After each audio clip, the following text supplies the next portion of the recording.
Mes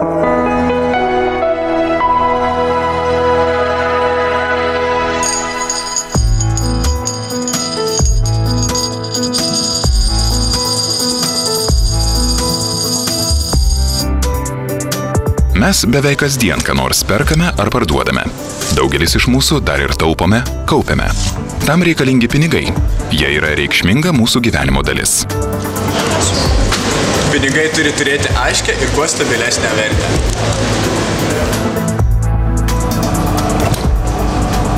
Kiek uždirbu, priklauso nuo manęs. Bet noriu žinoti, ką ir kiek galiu už tai nupirkti. Noriu, kad mano santaupos būtų patikimai saugomos bankuose. Kad galėčiau pasirūpinti vaikais, sukaupčiau senatvei. Tuo rūpinasi Lietuvos bankas, mūsų valstybės centrinis bankas. Būtent čia savo kelionę pradeda ir baigia mūsų valiuta litas. Išimtinė Lietuvos banko funkcija – pinigų emisija, tai yra jų išleidimas. Lietuvos bankas nustato litų banknotų ir monetų nominalus, litus išleidžia į apyvartą, susidėvėjusius keičia naujais, naikina netinkamus naudoti.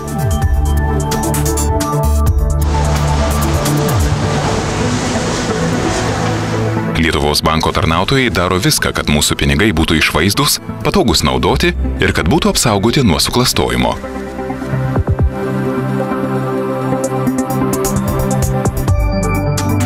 Jei ką nors parduodu, gaunu pinigų. Man rūpi, kad jie nebūtų suklastoti. Valstybės centrinio banko vienas iš svarbiausių darbų – užtikrinti nacionalinės valiutos stabilumą. Žinau, kad kiekvienas apyvartoje esantis litas yra padengtas užsienio valiuta arba auksu. Lietuvos bankas dirba tam, kad litas nebūtų bevertis pinigėlis. Juk žinome, kad yra šalių, kur už savo banknotų galima nusipirkti degtukų dėžutę. Gerai, kad pas mus taip nėra. Lito stabilumui užtikrinti yra sukauptos užsienio valiutos ir aukso atsargos. Lietuvos banko specialistai jas investuodami siekia, kad jos kasmet didėtų. Iš šio investavimo gaunamos pajamos skiriamos lito stabilumui užtikrinti, Lietuvos banko veiklai finansuoti ir valstybės biudžetui papildyti. Lietuvos bankas tvarko ir valstybės iždo sąskaitas litais ir užsienio valiuta.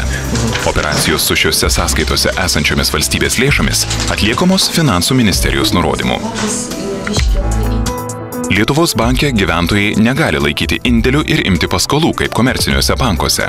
Bet valstybės centriniam bankui tenka svarbi užduotis. Mūsų šalyje įsteigtų kredito įstaigų, kitaip sakant, komercinių bankų ir kredito unijų priežiūra. Lietuvos bankas yra nustatęs reikalavimus, kad komerciniai bankai ir kredito unijos veiktų saugiai ir patikimai. Jo tarnautojai nuolat stebi, kaip šių reikalavimų laikomasi, o jei nustato trūkumų, reikalauja juos šalinti. Be to, Lietuvoje veikia valstybinė indėlių draudimo sistema. Žinau, kad mano indėlis komercinėme banke saugus. Tuo rūpinas ne tik mano komercinis bankas, bet ir Lietuvos bankas bei kitos valstybės institucijos. Nemėgstu vėluoti, kai moku už komunalinės paslaugas. Noriu, kad pinigai adresatą pasiektų laiku. Tam Lietuvos bankas yra sukūręs mokėjimų sistemas, kuriomis naudojasi komerciniai bankai. Centrinio banko specialistai atlieka ūkio ir finansų sistemų analizę, rengia ir skelbia šalies finansų statistinę informaciją. Šiais duomenimis gali naudotis mokslininkai, studentai, analitikai ir ekonomikos prognozių kūrėjai. Ši informacija kiekvienam iš mūsų padeda pasirinkti banką, iš kurio skolintis, o kuriame laikyti indėlį.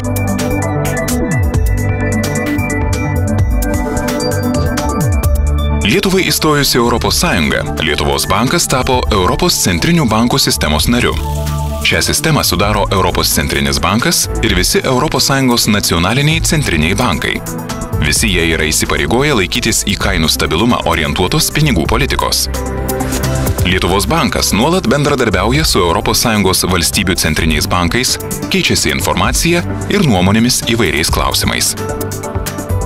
Litas susiejus su euru, mūsų nacionalinė valiuta įgijo patikimą draugą. Žinau, kad lito kursas yra fiksuotas euro atžvilgiu ir nesikeičia. Man patinka toks stabilumas, viskas aišku.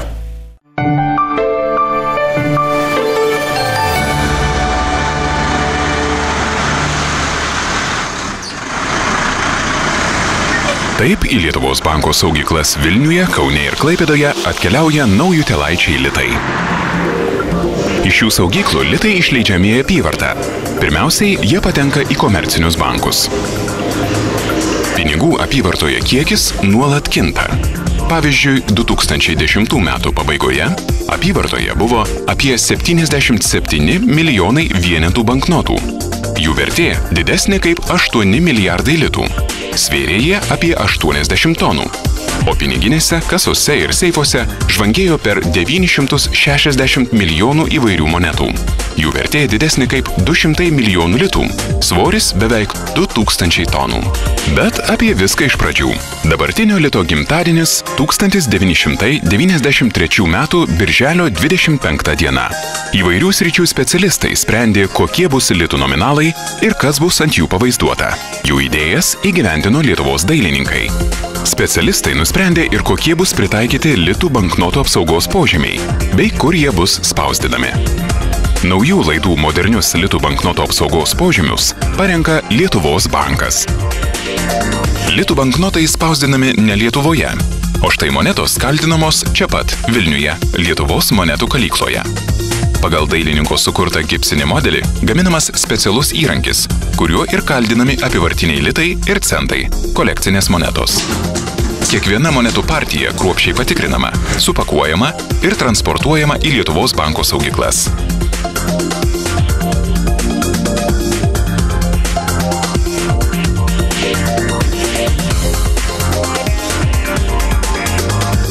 Išleisti apyvartą pinigai gyvena ilgą ir spalvingą gyvenimą. Jie keliauja iš piniginės į piniginę, iš kasos į kasą, kol susidėvi, netyčia ar tyčia sugadinami. Iš komercinių bankų banknotai ir monetos vėl grįžta į centrinį šalies banką, kur specialiomis mašinomis perskaičiuojami ir kruopščiai patikrinami. Tinkami naudoti banknotai ir monetos grąžinami į apyvartą. Tolesniai apyvartai netinkami, sunaikinami. Lietuvos banko ekspertai tiria apgadintus pinigus. Jie padeda ir teisėsaugos institucijoms. Ar pinigas tikras, kiekvienas gali įsitikinti patikrinęs bent 5 apsaugos požymius. Čiupinėjant banknotą pirštų galiukais, apčiuopiamas standus popierius, spaudos nelygumai, reljefinės piešinio linijos ir specialūs iškilų ženklai sutrikusio regėjimo žmonėms. Girdimas banknotų popieriui būdingas šiugždesys. Pakėlus bet kurį litų banknotą prieš šviesą, matomas vandens ženklas ir apsauginis siūlelis. Vartant banknotą matyti metalizuota juostelė su vertikaliai ir horizontaliai pasikartojančiu užrašu. Užrašo spalva kinta keičiant žiūrėjimo kampą. Paslėptas nominalų skaičius matomas žiūrint į banknotą smailiu kampu. Chameleoniškas skaičius dienos šviesoje keičia spalvą iš žalios į rausvai violetinę, lėtai vartant banknotą. Viena iš naujausių banknotų apsaugos priemonių – pinigų apliejimas bankomato apiplėšimo atveju. Lietuvos banko ekspertai nustato požymius, pagal kuriuos sprendžiama, ar banknotu dar galima atsiskaityti. Apgadintus banknotus gyventojams nemokamai keičia Lietuvos bankas. Tai privalo daryti ir visi šalies komerciniai bankai. Ekspertai tiria ir gyventojų atneštus netyčia apgadintus pinigus. Pavyzdžiui, ekspertams teko tirti ir gaisre nukentėjusią piniginę, kurio šeimininkas po ekspertizės atgavo nemažą dalį joje buvusių pinigų.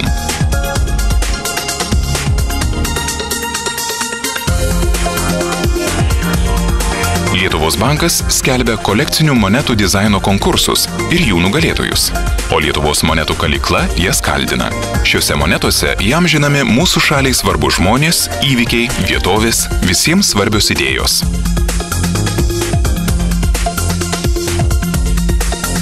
Lietuvos kolekcinės monetos yra pelniusios tarptautinių apdovanojimų.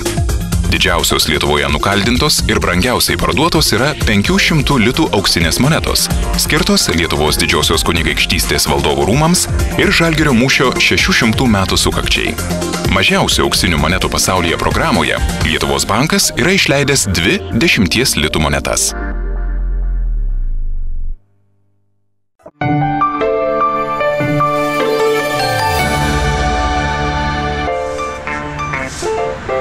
Lietuvos banko, kaip ir daugelio kitų centrinių bankų pagrindinis tikslas – palaikyti kainų stabilumą. Šio tikslo įgyvendinimui Lietuva naudoja fiksuoto lito kurso strategiją. Dėl fiksuoto lito kurso palaikomos stabilesnės eksporto ir importo kainos, formuojami nedidelės infliacijos lūkesčiai, didinamas pasitikėjimas Lietuvos ekonominė politika. Nuo 2002 metų vasario pradžios litas fiksuotų kursų susietas su ES bendraja valiuta euru. Mūsų šalis yra vienašališkai įsipareigojusi palaikyti fiksuotą lito kursą iki euro įvedimo. Lietuvos bankas taiko pinigų politikos priemonės, kurios užtikrina lito stabilumą. Svarbiausia iš jų – lito keitimo operacijos. Lietuvos bankas kasdien ir neribotai iš komercinių bankų fiksuotų kursų už litus perka ir jiems parduoda eurus. Todėl gyventojai ir įmonės visada šalies komerciniuose bankuose gali litus pakeisti į eurus.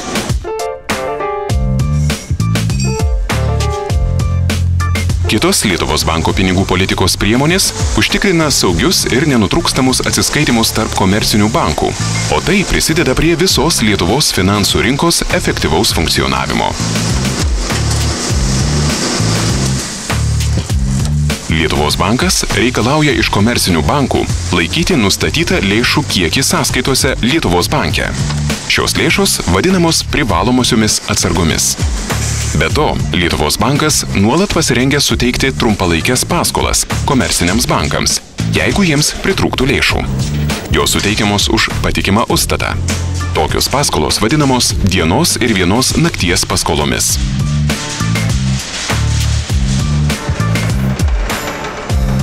Įgyvendindamas pinigų politiką, Lietuvos Respublikos centrinis bankas atlieka šalies ūkio ir finansų sistemos analizę, rengia finansinio stabilumo apžvalgas, numato galimas grėsmes Lietuvos finansų sistemai ir ekonomikos raidos perspektyvas, kaupia tam reikalingą statistiką.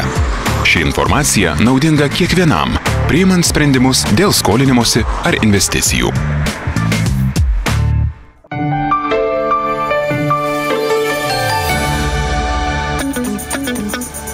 Tvarkydami savo pinigus dažnai turime reikalų su komerciniais bankais, kredito unijomis. Turime būti tikri, kad šios kredito įstaigos dirba saugiai ir patikimai. Todėl jas prižiūri Lietuvos bankas. Lietuvos bankas išduoda kredito įstaigoms leidimus ir veiklos licencijas. Prieš tai Lietuvos banko tarnautojai tyria norimo steigti banko verslo planą, tikrina kapitalo kilmę, įvertina steigėjų kvalifikaciją ir reputaciją. Kad komerciniai bankai veiktų saugiai ir patikimai, jie negali prisiimti pernelyg didelės rizikos. Todėl Centrinis bankas iš jų reikalauja turėti tam tikrą nuosavą kapitalą, nustato, kiek galima skolinti ir kaip vertinti skolininkus. Tokie ir kiti reikalavimai vadinami riziką ribojančiais normatyvais. Komerciniai bankai privalo Lietuvos bankui teikti ataskaitas apie savo veiklą. Visi komerciniai bankai inspektuojami nerečiau kaip kartą per metus. Jei Centrinis bankas nustato komercinių bankų veiklos trūkumų, taiko poveikio priemonės. Lietuvoje taip pat veikia užsienio banko filialai ir skyriai. Juos prižiūri veiklos leidimus išdavusių šalių institucijos. Lietuvos bankas šias institucijas informuoja apie patikrinimus, kuriuos atlieka užsienio bankų filialuose ir skyriuose. Be to, Lietuvos bankas užtikrina, kad visuomenė būtų tinkamai informuota apie komercinių bankų veiklą. Bankai visuomeniai turi pranešti apie savo finansinę padėtį, rizikos valdymą ir kitus duomenis, kurie padėtų jų klientams ar investuotojams spręsti apie bankų patikimumą. Mūsų bankų sistemoje didelę rinkos dalį užima Lietuvoje įsteigti bankai, kurie vadinami patronuojamaisiais bankais ir užsienio bankų filialai arba skyriai. Todėl Lietuvos Respublikos Centrinis bankas aktyviai bendradarbiauja su užsienio šalių priežiūros institucijomis. Įstatymai nesuteikia teisės Lietuvos bankui vertinti komercinių bankų ir jų klientų sudarytų sutarčių bei kaip jos vykdomos. Jeigu jie patys nesusitarė, ginčus sprendžia vartotojų teisės ginančios institucijos ir teismai. Tam, kad įmonės ir gyventojai pervestų lėšas iš vieno banko į kitą, atliktų kitas finansinės operacijas, reikalingos saugios ir patikimos mokėjimo sistemos. Lietuvos bankas sukūrė ir valdo 2 tokias sistemas, skirtas atsiskaityti litais. Vienoje iš jų mokėjimai vykdomi realiu laiku, kitoje 4 kartus per dieną. Kad atsiskaitimai eurais taip pat vyktų sklandžiai, Lietuvos bankas dalyvauja Europos mokėjimo sistemoje Target 2. Lietuvoje mokėjimo ir vertybinių popierių atsiskaitimo sistemose kasdien įvykdoma operacijų, kurių vertė didesnė kaip 1,5 milijardo litų. Net ir trumpalaikis gedimas paveiktų šimtus įmonių ir gyventojų.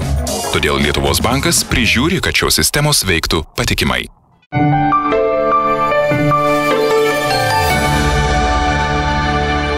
Stodama į Europos Sąjungą, Lietuva įsipareigojo įsivesti bendrąją valiutą eurą. Didžiausia nauda ekonomikai turėtų būti pagyvėjusi prekyba su eurozono šalimis, nes įvedus eurą neliks valiutos keitimo išlaidų atsiskaitant eurais. Tai būtų naudinga ir gyventojams, keliaujantiems į užsienį, vykstantiems mokytis ar dirbti. Euras Lietuvai suteiktų didesnį ekonomikos ir finansų stabilumą, padidėtų jos prestižas ir vaidmuo tarptautinėje erdvėje. Šalis taptų patrauklesnė investuotojams. Tačiau pirmiausia, reikia vykdyti vadinamosius Maastrichto sutarties konvergencijos kriterijus. Lietuvos bankas palaiko šalies vyriausybės pastangas, kaip galima greičiau įvykdyti šiuos reikalavimus ir įsivesti eurą. Lietuvos bankas jau nemažai nuveikė ruošdamasis eurų monetų ir euro centų kaldinimui. Lietuvai įsivedus eurą, į apyvartą bus išleistos eurų monetos, kurių viena pusė vienoda visoms šalims, o kita nacionalinė, su valstybės herbo vyčio simboliu. Lietuvos banko valdyba patvirtino skulptoriaus Antano Žukausko sukurtos eurų monetų nacionalinės pusės gipsinius modelius. Įsivedus eurą, gyventojai ir įmonės galės pasinaudoti visais bendros mokėjimų eurais erdvės, vadinamosios SEPA privalumais. SEPA erdvėje visi mažmeniniai mokėjimai negrinaisiais eurais traktuojami kaip vietiniai mokėjimai ir visiškai nesvarbu, kur tuo metu yra siuntėjas ir gavėjas. Visuomeniai bus prieinamos naujoviškos, patogios ir tikėtina pigesnės mokėjimo paslaugos. Lietuvos bankas koordinuoja pasirengimą SEPA mūsų šalyje. Jau 2007 metais Lietuvos bankas pradėjo dalyvauti Europos mokėjimo sistemoje Target 2. Taip jis paruošė Lietuvos mokėjimų infrastruktūrą būsimam darbui eurozonoje. Lietuvos bankas su kitomis valstybės įstaigomis aktyviai šviečia visuomenę apie bendrąją ES šalių valiutą eurą. Bendradarbiaujant su Europos komisija ir Europos centriniu banku, parengtas ir išplatintas ne vienas leidinys. Euro tema organizuojami įvairūs seminarai, skaitomos paskaitos, pradedant moksleiviais ir studentais, baigiant valstybės tarnautojais ir komercinių bankų kasininkais. Lietuvos monetų kalykla yra visiškai pasirengusi apyvartinių eurų monetų kaldinimui.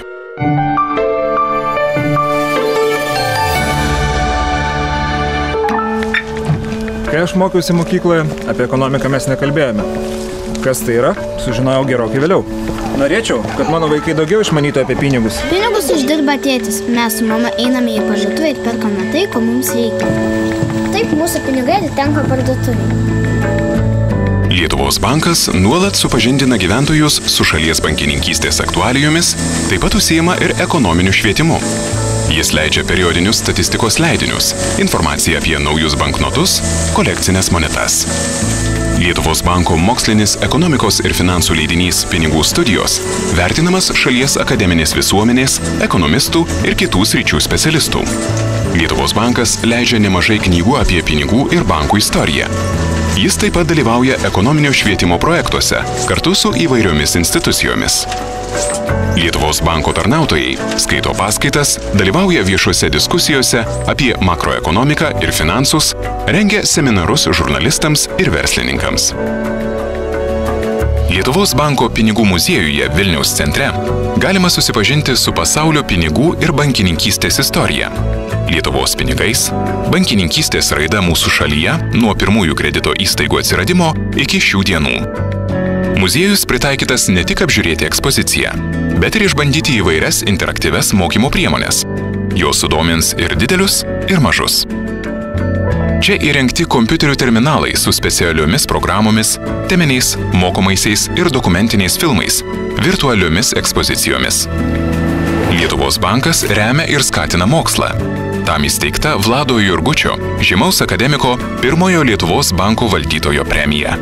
Jis skiriama už reikšmingus darbus bankininkystės, finansų, pinigų ir makroekonominių tyrimų srityse. 2 geriausiai studijuojantiems bankininkystės ir finansų specialybių studentams vieniems mokslo metams skiriama Vlado Jurgučio stipendija. Svarbus Lietuvos Respublikos Centrinio banko veiklos principas – skaidrumas. Išsami informacija apie Lietuvos banko veiklą nuolat pateikiama interneto svetainėje, spaudos konferencijose, renginiuose ir susitikimuose su visuomene. Kasmet skelbiamos Lietuvos banko metų ir finansinės ataskaitos. Lietuvos Respublikos Seimui 2 kartus per metus teikiami pranešimai. Pinigai – kultūros dalis. Tačiau jų kūrimas nėra vienintelis Lietuvos banko indėlis į kultūrą.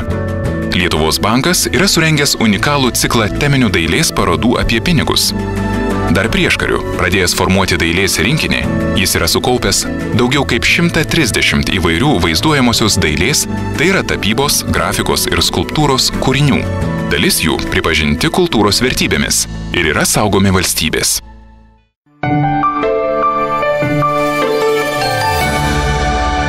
– 1918 metais, atkūrus Lietuvos valstybę, šalyje nebuvo nei centrinio banko, nei nacionalinės valiutos. Vokiečių įsteigta rytų skolinamoji kasa leido realiomis vertybėmis nepadengtas ostmarkes, kurių vertė nuolat krito. Todėl 1922 metais buvo suskubta įvesti litą ir įkurti Lietuvos banką. Lietuvos bankas savo veiklą pradėjo laikinojoje sostinėje Kaune.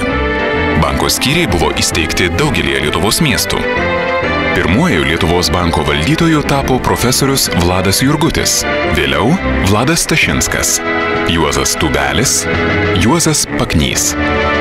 Centrinis bankas reguliavo pinigų apyvartą Lietuvoje, užtikrino patvarę pinigų sistemą, skatino žemės ūkio, pramonės ir prekybos plėtrą. Tačiau bankų steigimo ir kontrolės funkcijų jis nevykdė. Lietuvos bankui buvo suteikta išimtinė teisė leisti banknotus. Litai į apyvartą išleisti 1922 m. spalio 2 dieną. Jie buvo padengti auksu, užsienio valiutos atsargomis ir vertybiniais popieriais. Lietuvos bankas stengiasi laikyti litą susietą su auksu. Į auksą nevaržomai buvo keičiamos didelės pinigų sumos. 1940 m. pradžioje užsienio valstybėse buvo saugoma beveik 10 tonų Lietuvos aukso. Nauji, modernūs Lietuvos banko rūmai Kaune buvo baigti statyti 20 amžiaus 3-ojo dešimtmečio pabaigoje. Jų architektas profesorius Mykolas Songaila. Istoriniuose Lietuvos banko rūmuose iki šiol juntama senosios bankininkystės dvasia. Čia esama vakarų Europos miestuose įgytų tų laikų baldų, interjero detalių, lietuvių dailininkų sukurtų meno kūrinių. 20 amžiaus 4-ąjį dešimtmetį Lietuvos bankas plėtė savo veiklą. Buvo pastatyti modernūs Panevėžio, Raseinių, Kėdainių, Biržų, Mažeikių, Utenos, Kretingos ir Tauragės skyrių pastatai. Banko sandėlis Klaipėdoje. Naujieji bankų rūmai gražiai įsiliejo į Lietuvos miestų architektūrą ir ją praturtino. 1940 m. birželio 15 d. Sovietų sąjunga okupavo Lietuvą. Lietuvos bankas buvo nacionalizuotas ir tapo Sovietų sąjungos valstybinio banko Lietuvos Respublikinė kontora. Greta lito į apyvartą išleista sovietinė valiuta rublis. 1941 metais litų apyvarta visiškai uždrausta, o saugyklose saugoti litų banknotai sudeginti. Vėliau, Lietuvą okupavus naciams, Lietuvos banką mėginta atkurti. 2 metus jis veikė tik kaip komercinis bankas, be pinigų emisijos teisės. Vokiečių okupacijos metais greta rublių įvestos bendros visoms okupuotoms šalims reichsmarkės, kurias leido Reicho kredito kasa. 1944 metais Lietuvą vėl okupavus sovietiniai armijai, vokiškus pinigus vėl pakeitė sovietiniai pinigai. Atkurta ir sovietinė bankų sistema. Dar iki Lietuvos nepriklausomybės atkūrimo 1990 m. kovo 11 d. buvo parengti teisės aktai dėl savarankiškos pinigų sistemos sukūrimo ir Lietuvos banko įsteigimo. 1990 m. kovo 1 d. įsteigtas Lietuvos bankas. Jis pratęsė tarpukariu veikusio centrinio banko tradicijas. 1991 m. lapkričio 5 d. Lietuvos Respublikos aukščiausioji taryba, atkuriamasis Seimas, priėmė Lietuvos Respublikos pinigų išleidimo įstatymą ir sudarė lito komitetą. Šis komitetas buvo įgaliotas priimti sprendimus dėl Lietuvos pinigų įvedimo. 1992 m. spalio 1 dieną Lietuvoje pradėjo veikti nacionalinė pinigų sistema. Rublius pakeitė laikinieji pinigai talonai. 1993 m. birželio 25 dieną Lietuvos bankas į apyvartą išleido litus. Buvo pažabota didelė infliacija, sudarytos prielaidos palaikyti stabilų lito kursą. Litai buvo padengti auksu ir užsienio valiutos atsargomis. Iki Antrojo pasaulinio karo Lietuvos banko turėtas aukso atsargas Didžiosios Britanijos ir Prancūzijos centriniai bankai bei Tarptautinių atsiskaitimų bankas grąžino 1992 metais. Už Švedijos centrinėme banke laikytą auksą gauta kompensacija. 1994 metais Lietuvos Respublikos Seimas priėmė Lietuvos Respublikos lito patikimumo įstatymą. Litas fiksuotų kursų buvo susietas su Jungtinių Amerikos valstijų doleriu. 4 litai už 1 Jungtinių Amerikos valstijų dolerį. Atkūrus Lietuvos nepriklausomybę, dėl liberalios teisinės aplinkos ir palankių verslo sąlygų, šalyje ėmė kurtis privatus bankai. Centriniam bankui buvo patikėta komercinių bankų priežiūra. Po pirmųjų komercinių bankų patirtų nesėkmių, Lietuvos bankui įstatymais buvo suteikta teisė sugriežtinti kredito įstaigų priežiūrą. Tai jis ir padarė. Vienas iš svarbių Lietuvos banko darbų buvo sukurti mokėjimo litais sistemas. Grynųjų pinigų išleidimas, kredito įstaigų priežiūra, mokėjimo sistemų valdymas ir priežiūra – tik kelios iš Lietuvos Respublikos centrinio banko funkcijų. Visos jos nurodytos Lietuvos banko įstatyme. Jis priimtas 1994 metais, vėliau keistas ir papildytas.